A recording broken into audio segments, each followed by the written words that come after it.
Good afternoon, each and everyone. Mabuhay. We are the group 4 and we will be discussing the cognitivism and transformational learning. Next slide, please.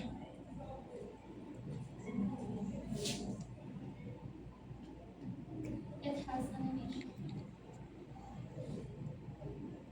So, learning theory focusing on mental processes, how learners acquire, process, and store information. So when we say cognitivism, it focuses on mental. It's your brain, kumbaga, it's your brain.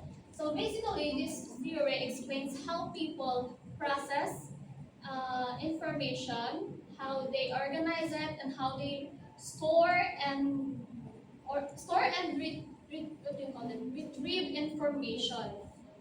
It also emphasizing the metacognition, or what we call thinking about thinking.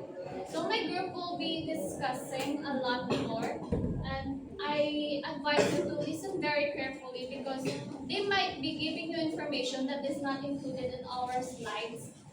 Because we are just giving here small, but surely we will give it everything that includes in the handouts that we will be given. So the proponent of this cognitivism learning theory is Jean Piaget and Jerome Brumm. So the next slide will be discussed by Jane.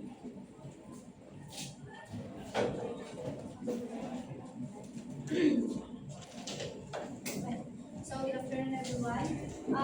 Collectivism, significance to teaching social studies, encourage critical thinking and problem-solving skills, help students connect new information, priority knowledge, promote the use of concept maps, timelines, and graphic organizer in social studies.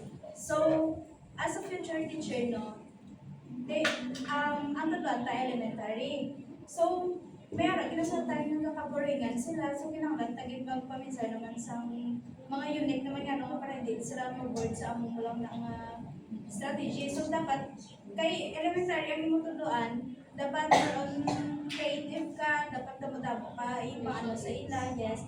Dapat hindi lang pwede nga sa amo lang nga tapos amo lang nagyapon. So, dapat kada galain-lain mo nga strategy kay para makatch up mo ilang attention, ilang kay example, kung amo ni oras, syempre ang estudyante gakatuyo, gakaboringan, gakanote, mga muning nga daan nang ang pamisaro na nila matulog sila or makakabang sila. So ang imuon mo para makatch mo ang attention nila, makaka-games ka, but related sa mga topic. Kung kamo na bala para hindi sila bala ma-feel nga ala ko boring katuyo. Kaya mga bata, daan mo pinagusto lang na sila yan.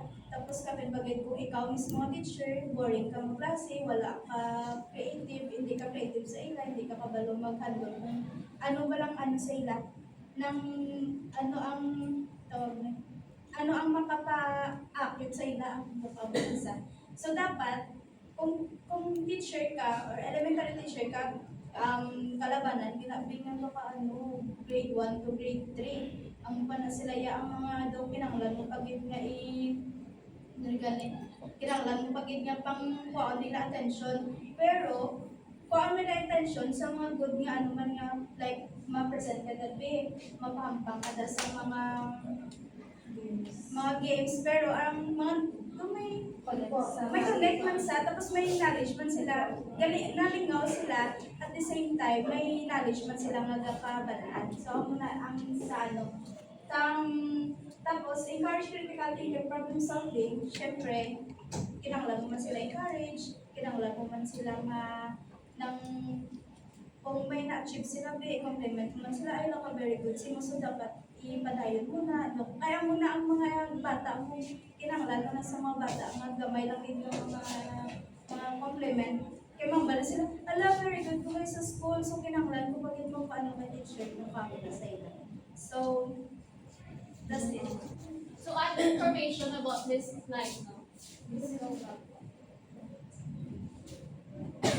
Promotes the use of concept maps, timelines, and graphic organizers in social studies. For example, now, as we are future educators, we'll be teaching social studies. Kung sa elementary, we call it Araling Panlipunan. So, to be more effective, we can use concept maps, timelines, and graphic organizers for the students will be able to visualize the events bala. Kaya ang concept sinisang cognitivism, not only amotong hambal hagina, but if you are familiar with mind mapping, ang nabalang may circle tapos sa muling organize na bala ang events sa napasunod kinabala circle amuni tapos na ano nila ma-visualize nila ang events as well as ang concept sa cognitivism is not only kung ano lang ang ara sa ilang mga utok. So the students or the children must seek pag niya more information na i-store nila sa ilang utok. For example, ang muna niya nabalaan niya and then for be able to nga absorb ya pagid ang ibang information may gamiton sa nga organizer. Nada ang mga diagram, mga graphic organizer, mind mapping, ginambal.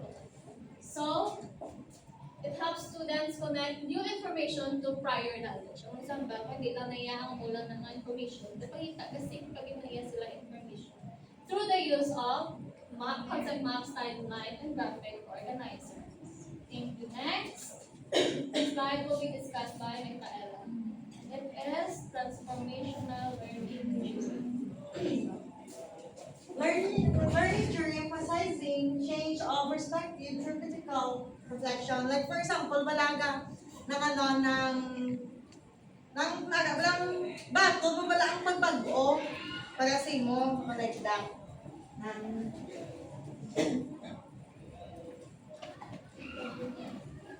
Jacques Mezirow, 1923 to 2014, developed transformative learning theory and critical reflection.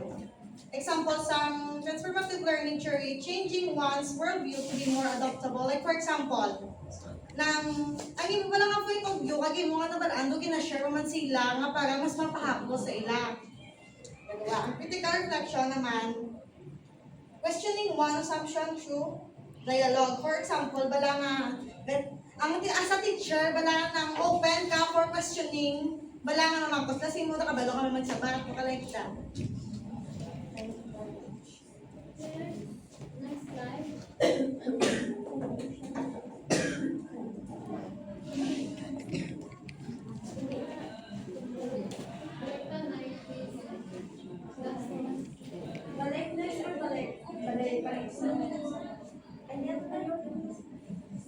There.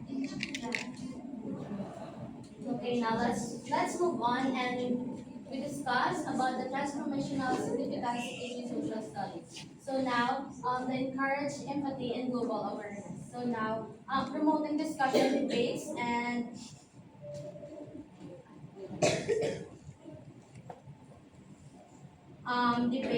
reflection.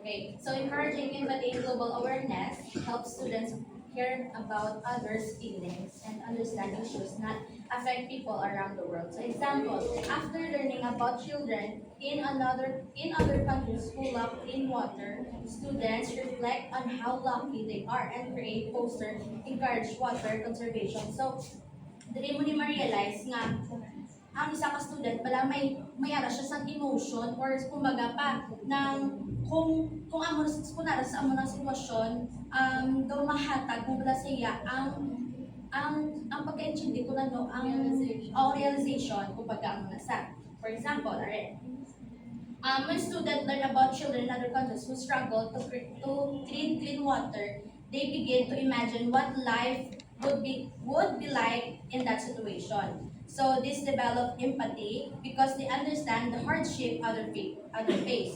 At the same time, it builds global awareness by showing them that not all people around the world have the same opportunities or resources. Diba? Kaya dito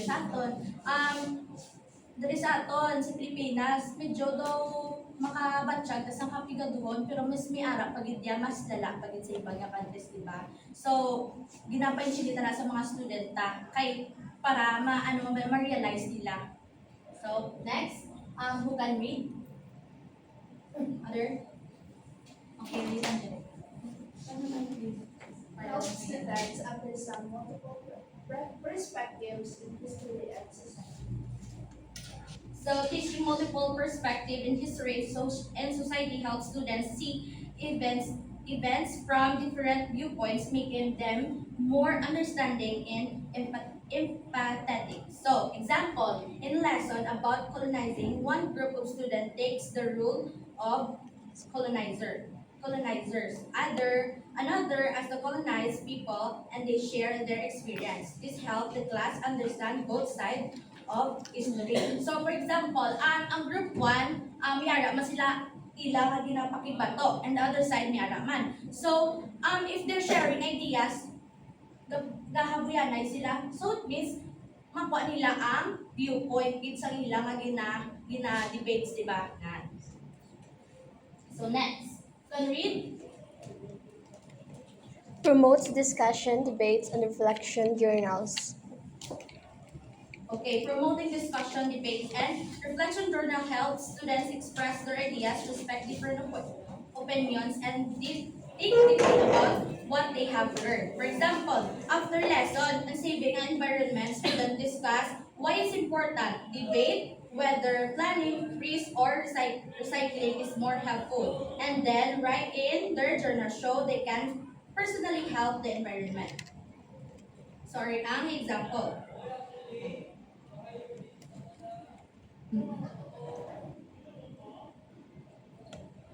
For example, after lesson about saving the environment, the teacher encouraged students to discuss why protecting nature is important. So, kamo ba, why nga kinanglan ta i-save ang ating environment? Itungod?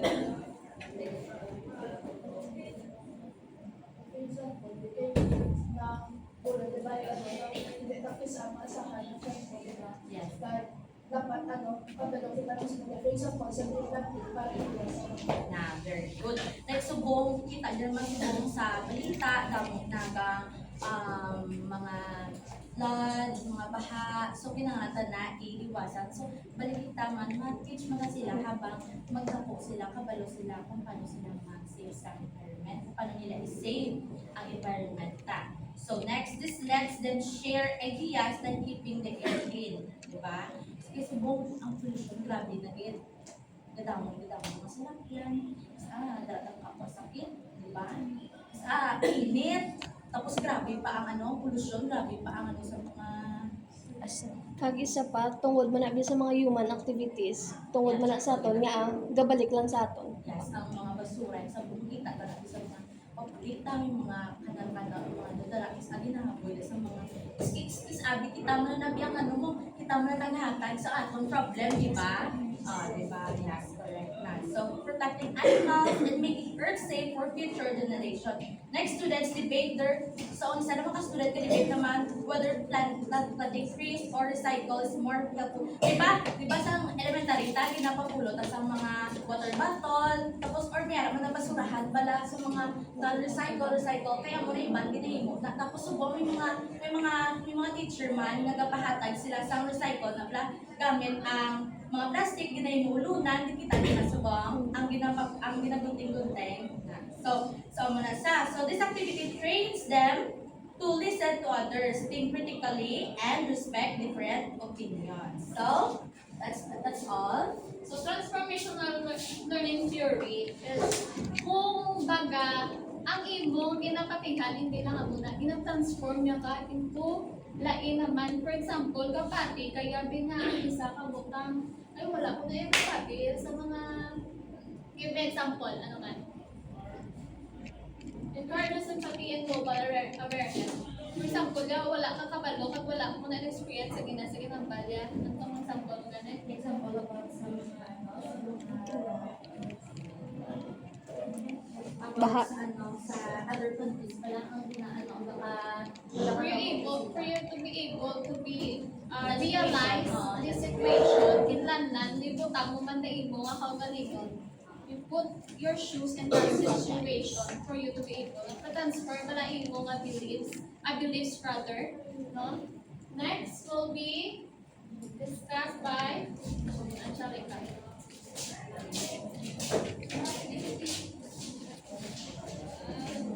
Slide please.